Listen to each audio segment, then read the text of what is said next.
सांगण्यासाठी आम्ही आमंत्रित करतो IBN लोकमतचे संपादक निखिल वागळे यांना. आदरणीय पवार साहेब आणि बाकी सगळे मान्यवर, IBN लोकमत आणि Maharashtra chamber of commerce, industries आणि ॲग्रिकल्चरच्या वतीने मी तुम्हा सगळ्यांचं मनपूर्वक स्वागत करतो. मी Maharashtra chamber of commerce and industries and ॲग्रिकल्चरचे मनापासून आभार मानतो की त्यांनी यात पुढाकार घेतला. तर अशा या MACCIAचे अध्यक्ष आशिष पेडणेकर आणि उपाध्यक्ष अमित कामत या दोघांनाही मी विनंती करतो की त्यांनी आता स्टेजवर यावं. त्यांना विनंती आहे की त्यांनी चेंबरविषयी आणि आजच्या या कार्यक्रमाविषयी, याच्या हेतूविषयी थोडंसं सांगावं. आजच्या या कार्यक्रमाचे प्रमुख अतिथी माननीय श्री शरद पवारजी, IBN लोकमतचे संपादक श्री निखिल वागळेजी, चेंबरचे विश्वस्त, माजी अध्यक्ष, पदाधिकारी आणि सभासद, विविध शासकीय अधिकारी आणि मान्य ज्युरीज, नामांक आणि पुरस्कार विजेते, कार्यक्रमाचे प्रायोजक, उपस्थित मान्यवर. महाराष्ट्र चेंबरची स्थापना सन 1927 साली कैलासवासी शेठ वालचंद हिराचंद आणि कैलासवासी बाबासाहेब डानोकर यांच्या नेतृत्वाखाली झाली. गेली 85 वर्षे राज्यातील उद्योग, व्यापार, कृषी क्षेत्रात विकासासाठी चेंबर झटत असून संपूर्ण महाराष्ट्रात सर्वदूर पसरलेले उद्योग, व्यापार, शेती क्षेत्रामध्ये कार्यरत असलेले हे एकमेव चेंबर असे म्हणता येईल.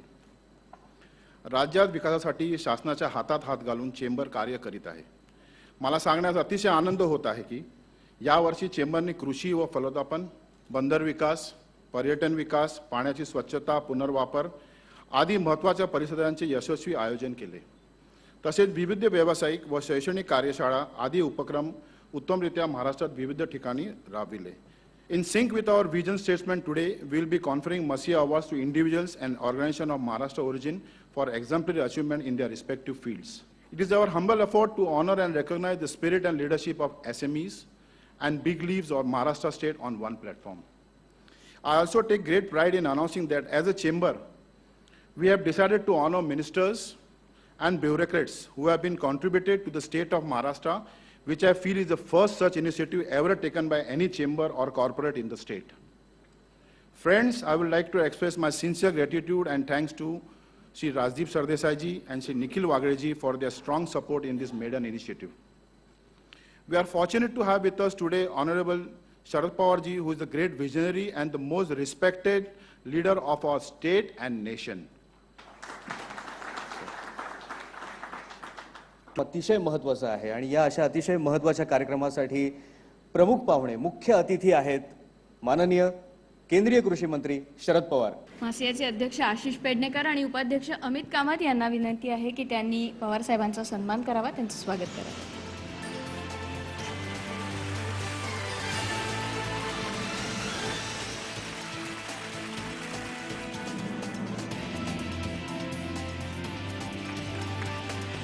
की सवन देशामध्ये उद्योगाच्या क्षेत्रामध्ये महाराष्ट्राच्या बाबतीत एका वेगळ्या दृष्टीने नेहमी बघितलं जातं आणि ती दृष्टी अनुकूल अशा प्रकारची आहे. पण एक गोष्ट आहे की अलीकडच्या काळामध्ये नवीन मोठे गुंतवणूक ही महाराष्ट्रामध्ये थोडी कमी व्हायला लागलेली आहे. आणि त्याचं महत्त्वाचं कारण की स्थानिक पातळीवर पूर्वी स्वागताची जी भूमिका जनमानसामध्ये होती त्याच्यात मला फरक पडलेला दिसतो. एखादा नवीन कारखाना उभा करायचा, एखादा नवीन प्रकल्प आला की लगेचच त्याच्याविरुद्ध एक ॲक्शन कमिटी त्या ठिकाणी स्थापन होते आणि विविध प्रकारच्या प्रश्नाला तोंड देण्याचं काम त्या उद्योजकाला येतं. माझ्या मते महाराष्ट्रातला मीडिया आणि महाराष्ट्रातला जाणकार वर्ग या सगळ्यांनी गुंतवणुकीच्या भूमिकेला पोषक अशा प्रकारचं वातावरण हे महाराष्ट्रात ठेवण्याची गरज आहे. कारण एक गोष्ट ही आम्ही नियोजन मंडळाचा मी सदस्य आहे, तिथं आम्ही नेहमी बघत असतो की कुठल्याही कामगाराच्याकडून जी त्याची प्रॉडक्टिव्हिटी, उत्पादकता याची तुलना देशातल्या कोणत्याही राज्यातल्या कामगाराशी केली तर महाराष्ट्रातला कामगार ह्याची उत्पादकता ही अधिक आहे. आणि त्यामुळे ज्याच्यामार्फत अधिक उत्पादन सहजपणाने मिळणं शक्य आहे अशांना प्रोत्साहित करण्याच्यासाठी आपण इथं गुंतवणुकीला अनुकूल वातावरण ठेवलं पाहिजे. आणि त्याच्यासाठी राजकारण, बाकीचे सगळे मतभेद हे बाजूला सोडले पाहिजेत. हे मी गुजरातमध्ये पाहतो की गुजरातमध्ये प्रकल्प येणार असेल तर तिथं बाकीचे राजकीय पक्ष कुठलाही प्रश्न नवीन उपस्थित करत नाहीत. आपल्याला त्या रस्त्याने जाण्याची आवश्यकता आहे.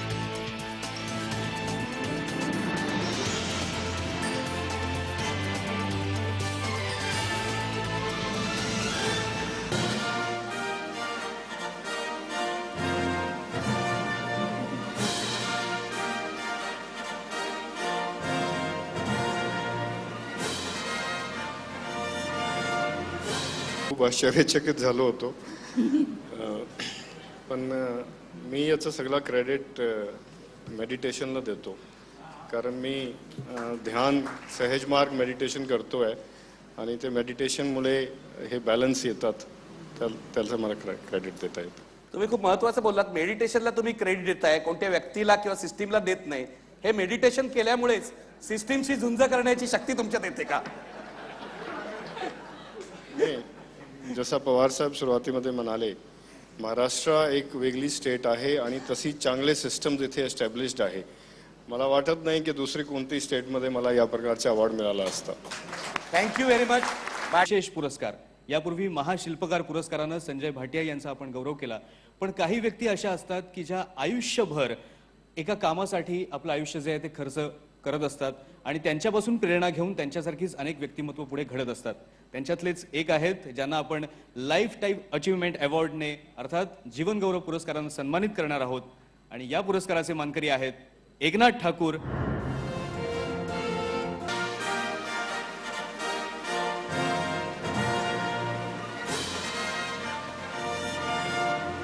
प्रथम मी IBN लोकमत आणि Maharashtra chamber of commerce industry and agriculture आणि त्यांचे ज्युरर्स यांचे आभार मानतो.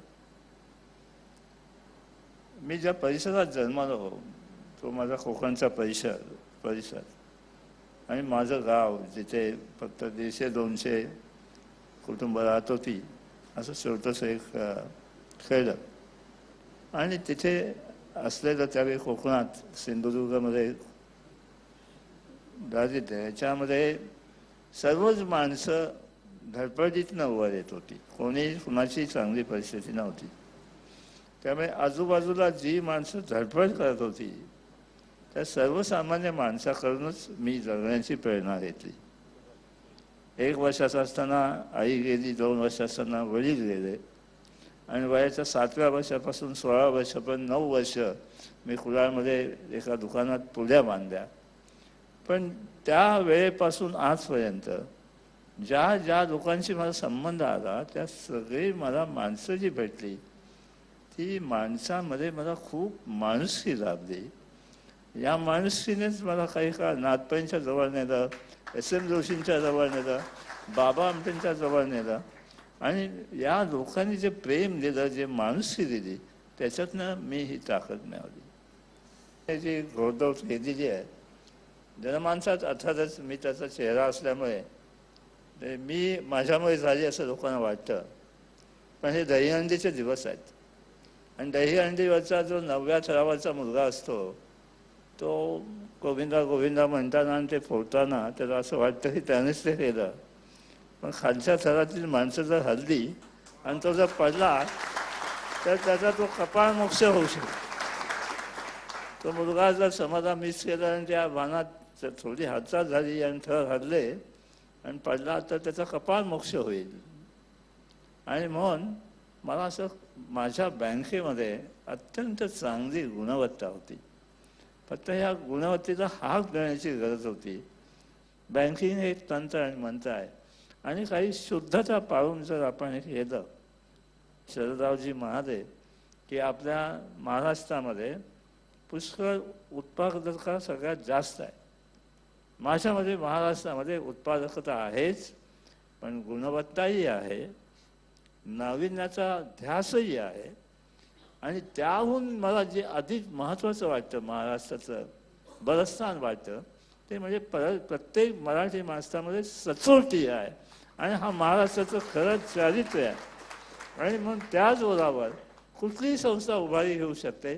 या 4ही गोष्टी पाळल्या पाहिजेत: उत्पादकता, गुणवत्ता, नाविन्याचा ध्यास आणि सचोटी आणि चारित्र्य. आणि ते पाळलं गेलं तर संस्था पुढे. आणि यानंतर आता तिसरा आणि शेवटचा विशेष पुरस्कार.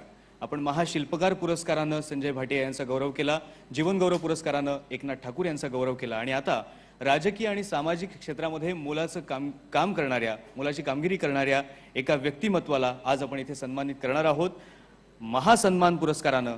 आणि या सन्मानाचे मानकरी आहेत गृहमंत्री RR पाटील.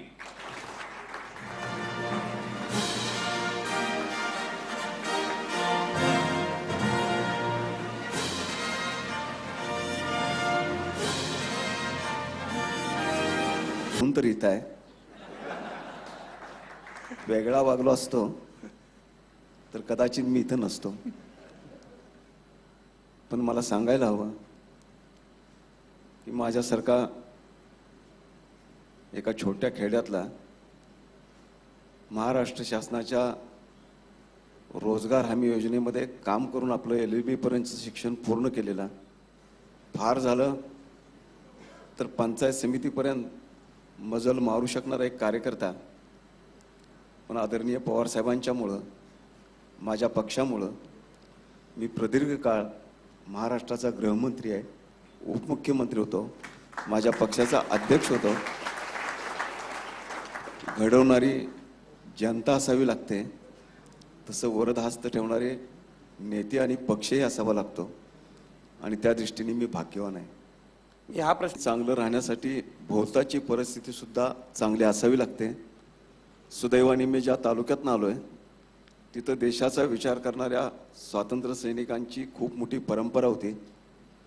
आपण देशासाठी, राज्यासाठी काही केलं पाहिजे ह्या विचारानं भरलेले कार्यकर्ते तिथंही खूप मोठ्या प्रमाणात होते.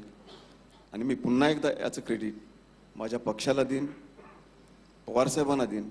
मी एकच सांगेन वेगळेपण की राष्ट्रवादीमध्ये तिकीट आणि संधी देताना जात आणि पैसा किती आहे हे प्रश्न आम्हाला कधीही विचारले गेले नाहीत. म्हणून तर माझं सरकार टिकून आहे असं म्हटलं तर चुकीचं. अभय अगदी खरं सांगताय. मी 101% खरं तर आपण एवढ्या चांगल्या व्यासपीठावर मला सन्मानित करताय. आज मला खोटं बोलण्याची काही आवश्यकता नाही. आपल्याला पवार साहेबांचं मार्गदर्शन ते काय सांगतायत, त्यांना काय मनोगत व्यक्त करायचंय हे आपण ऐकणार आहोत. पण कार्यक्रमाच्या शेवटी आणि ती वेळ आता आलेली आहे. नमस्कार. मी महाराष्ट्र चेंबर आणि IBN लोकमत या दोघांचा मनापासूनचा आभारी आहे. विशेषतः निखिल वागळेंचा आभारी आहे, कारण आज त्यांनी काही केले नाही. असं आहे की ही संस्था गेल्या अनेक वर्षाच्यापासून महाराष्ट्रामध्ये काम करते. मगाशी मी सांगितलं की वालचंद हिराचंद आणि डहाणूकर यांच्यासारख्या दूरदृष्टी असलेल्या लोकांच्यामध्ये स्थापन झालेली संस्था. तर ठाऊक आहे की मी देशाच्या शेतीचं काम बघतो आणि चित्र बदललं आहे. आज संबंध देशामध्ये रोजची वृत्तपत्र, संसदेतल्या आमच्या सहकाऱ्यांचं एकंदर वर्तन, वेगवेगळ्या चॅनल्समधली सगळी डिस्कशन्स, या सगळ्यामधून एक प्रकारचा निराशेचा सूर समाजामध्ये वाढत जात असतो. मला स्वतःला असं वाटतं या देशातल्या सर्वसामान्य माणसाचे कर्तृत्व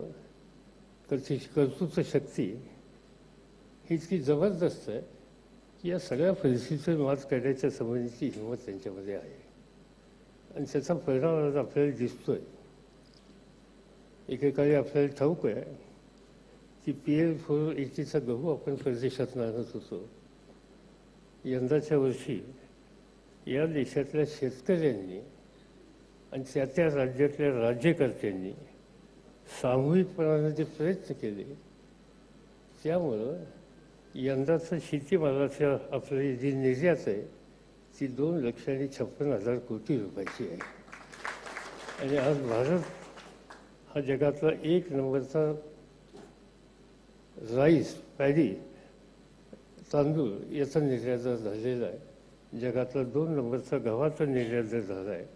जगातला 2 नंबरचा साखर आणि कापूस याचा निर्यात झालेला आहे. आणि हे जे घडतं आहे ते एकेकाळी आपण असं म्हणायचो की पंजाब, हरियाणा ही या देशातलं खाद्यान्न देण्याच्या संबंधीची महत्त्वाची कामगिरी करणारी राज्य आहेत. आणि खरं आहे, पण चित्र तिथलं आहे तसं आहे. पण आता नवीन राज्य पुढे आली.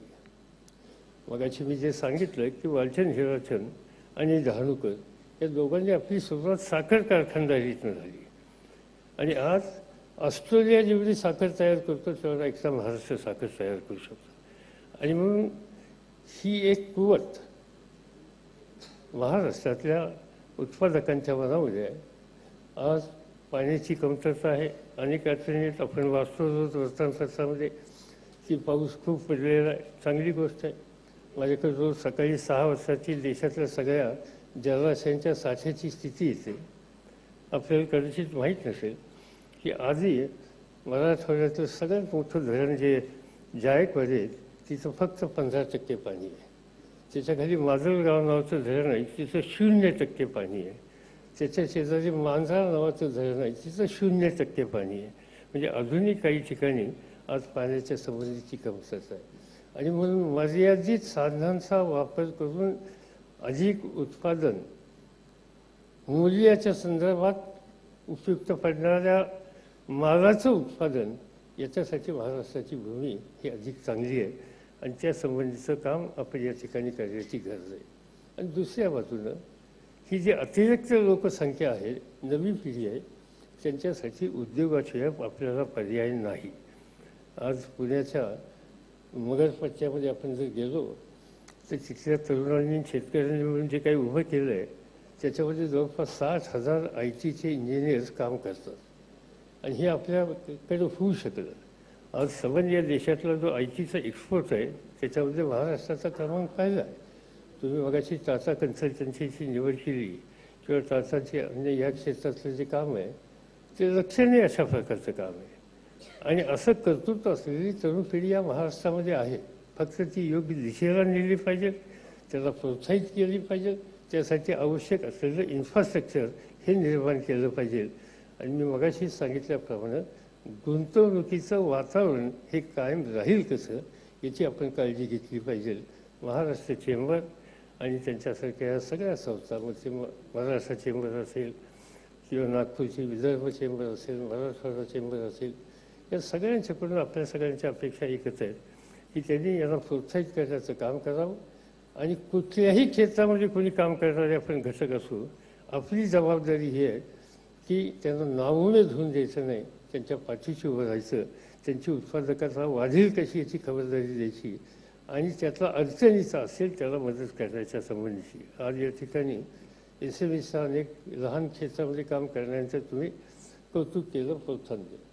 माझ्या मते हा संबंध वर्गात फार संकटात आहे. मी अनेक ठिकाणी बघतो की मला हे सगळे छोटे उद्योजक भेटतात, त्यातले अनेक जणं व्हेंडर्स म्हणून किंवा सप्लायर्स म्हणून मोठ्यांना आपला माल पोचवतात आणि या सगळ्यांच्याकडून 6-6 महिने पेमेंट मिळत नाही. आणि 3 महिन्याच्या आत पेमेंट नाही झालं तर बँक लगेच नॉन परफॉर्मन्स ॲक्सेप्ट म्हणून त्याला थांबवते. आणि हे सगळे संकटामध्ये. पण म्हणून जे मोठे उद्योग आहेत या राज्यातल्या त्यांनी आपला उद्योग वाढवत असताना आपल्याला पुरवठा करणाऱ्या घटकांच्या प्रश्नाच्याकडे सुद्धा अधिक ममतेनं आणि वात्सल्याने बघण्याची गरज आहे आणि त्यांना प्रोत्साहित करण्याच्याबद्दलची गरज आहे. हे एक वेगळं वातावरण जर आपण महाराष्ट्रामध्ये करू शकलो तर माझी खात्री आहे की आज जसं सुरुवातीला या ठिकाणी सांगितलं गेलं की महाराष्ट्रात गुंतवणूक जास्त आहे, यापेक्षा कितीतरी अधिक गुंतवणूक होईल आणि देशातलं एक वेगळं राज्य म्हणून या राज्याचा नावलौकिक वाढवण्याच्या संबंधीची कामगिरी आपल्या सगळ्यांच्याकडे होईल. त्या सगळ्या कामाला आज IBN लोकमत असेल, महाराष्ट्र चेंबर असेल, हे प्रोत्साहित करत आहे. त्याचा मला मनापासूनचा आनंद आहे. त्यांचं मनपूर्वक अभिनंदन करतो. ज्यांचा पुरस्कार केला त्या सगळ्यांचं मनपूर्वक अभिनंदन करतो आणि माझे 2 शब्द संपवतो.